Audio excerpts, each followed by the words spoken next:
Hello, my name is Angela Watts, and I am pleased to be sharing some information with you about employment opportunities that are focused on the state's developmental disabilities programs. I'm not an official representative, but I am a parent of an amazing kiddo with multiple diagnoses, a support broker for the Family Direct Services program, and the founder of a unique website that helps therapy and support providers to find available jobs. If you don't already know, there is a significant need for more providers in this field. Families and individuals are often waiting months or even years to get the services and help that they need. After watching this video, you should have a better understanding of the various roles and career paths that are available in this field. You're also going to learn the skills that tend to lead to success in these positions and where to find job announcements if you ever have an interest. You can find additional details, full descriptions, and program rules on the Department of Health and Welfare website. The state of Idaho offers developmental disability program participants two service paths to choose from. They can receive traditional services through a developmental disability agency, known as a DDA, or through independent providers. The optimal path varies depending on the participant's needs and family preferences. Independent providers are hired by and work directly for the participant or their family. Some families choose this path because they feel they have more control and more of a voice in their services. Providers can work with the participant in their home or in the community, depending on the individual's goals. There are similar and different opportunities available across both paths, and you can work with children or adults on either path. Let's start digging into the different types of roles that can make up the Idaho Developmental Disabilities programs. One thing to understand is that some of these listings can be both a role and a service that is provided by another role. For example, the first position that we have listed is a respite worker. This can be a role filled by an independent provider or a service delivered by different types of DDA professionals through the traditional path. Either way, respite is provided to a program participant so the family can take a break. This opportunity requires the least amount of qualifications and is typically the lowest paying job within this family of positions. It can be a great way to get started in the field if you don't have experience. Next is the habilitative support position, which is exclusive to DDAs. You do not have to have a degree to work in this type of role, but you must have at least 6 months of experience working with children with developmental disabilities. In this job, you will be helping participants by supporting them as they work on specific goals. Direct support professionals are employed by a DDA to work with adults with developmental disabilities and help them with activities like job coaching, transportation, home care, meal planning, and more. The qualifications for these positions vary by the DDA, and many will train you on the job. This can be a great entry point into the field. A community support worker is an independent provider who is employed by a participant or their family through either the family-directed services or self-directed programs. They do not need to have a degree or any certifications. The qualifications for this role vary according to each participant's needs. Most of the opportunities are part-time, and an agency will handle your payments, including calculating tax withholdings and reporting your taxes to the IRS. The majority of CSW jobs pay around $16 per hour. However, there are individuals with more extensive needs who are able to pay up to $20 per hour. Family education is actually more of a service option than a role. It can be provided by either an independent provider or a DDA. The service involves teaching the participant's family how to support the individual's growth and independence. In order to provide this service, you need to meet certain criteria, and your rate is determined by the role that you qualify under. Remote jobs have become very popular in recent years, and the next role, the support broker, can be performed in a hybrid or remote capacity. This position involves writing and managing support and spending plans for participants. You do need a bachelor's degree for this opportunity and at least 2 years of verifiable experience with a target population.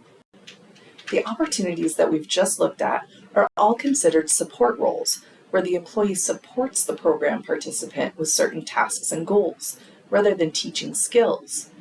These support level positions are great for students and can provide valuable experience to prepare you for higher level postgraduate opportunities.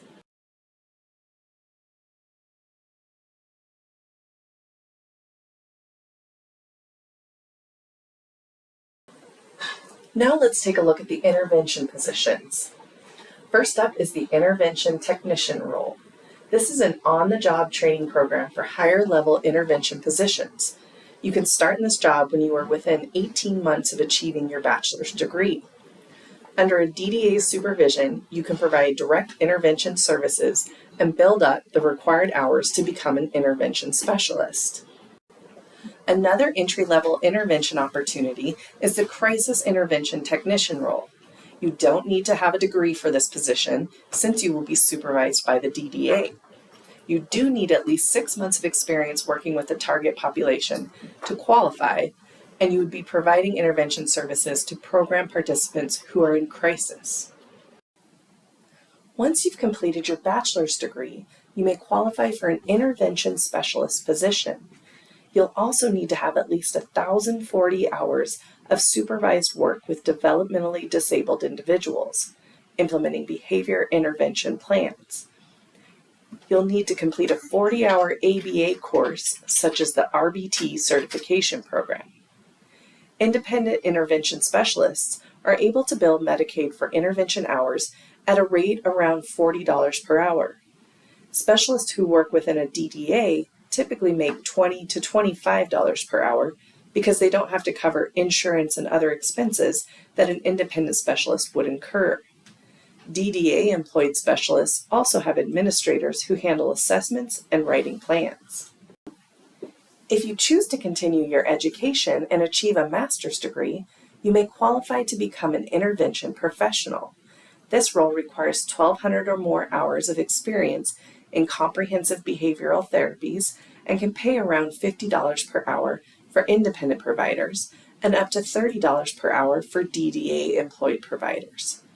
Again, there are costs and activities absorbed by the agency, which is why independent providers need a higher rate for equity. Another career path within this family of jobs is through an evidence-based model, such as the Early Start Denver model or the behavior analysis certifications, including the BCBA and BCABA. There are 3 levels, and the rate of pay increases along with the level of education or certification. Each of these roles can work independently or within the DDA setting. In contrast to the support positions, intervention roles involve teaching skills and replacement behaviors. They reduce maladaptive behaviors through established methods and customized programs. Typically, an intervention provider initiates the participant's learning and change, while the support professional helps maintain and generalize their acquired skills and capabilities. Whether you work in a support or intervention role, there are certain hard skills that have been found to be helpful. This slide shows the top 5 hard skills as reported in a Facebook survey of current providers. If you don't currently have these skills, you can build them through an entry-level role, babysitting or caregiving, certification programs like MANT, school courses, or by job shadowing current providers. In addition to hands-on experience, there are certain soft skills that help providers to be successful in this field. Especially for children on the autism spectrum, routine and consistency are important, so being dependable is essential. You will likely encounter situations that will require extra patience, and you'll need to be able to remain calm in stressful situations. It's also critical that you can put yourself in the shoes of your client and understand where they might be coming from. If you don't have a heart for others, you'll quickly burn out in this field. Thick skin and determination are also advantageous in this line of work, since your intentions won't always be recognized, and your clients may initially push back in immature or inappropriate ways. For those who genuinely care and want to make a difference, this field can be incredibly rewarding. Students and early career professionals can benefit from working in these roles in several important ways. First, you can gain experience that will prove valuable throughout your career. You can also increase your understanding of the perspectives of family members and uniquely able individuals. Additionally, you can start building a network of resources for future reference. You will also benefit by confirming whether or not this field is a good fit for your strengths and preferences. Not everyone who has an interest in working with disabled individuals will be effective and successful. Wouldn't it be great to confirm that this is your optimal path ahead of completing a degree or certification program? Lastly, these roles are an opportunity to make a big impact for the developmentally disabled population and their families. There's currently a significant need for more providers, and the work these folks do improves the life of their clients' family members, and benefits the entire community. If these opportunities sound intriguing to you, there are several ways to find out about open positions. You can visit therajobs.net to find active independent provider and DDA positions. You can also often find positions on Indeed.com. Additionally, there are Facebook groups dedicated to connecting families and providers. For support jobs, you can join the Idaho My Voice, My Choice group, and for behavioral intervention positions, you can join the Idaho Independent Behavior Intervention group. You will need to be approved by the state before you can join the intervention group, but anyone can join the support provider group. I hope you found this information helpful. If you have any specific questions, you can email me at info@therajobs.net or contact the Department of Health and Welfare at 208-334-5512.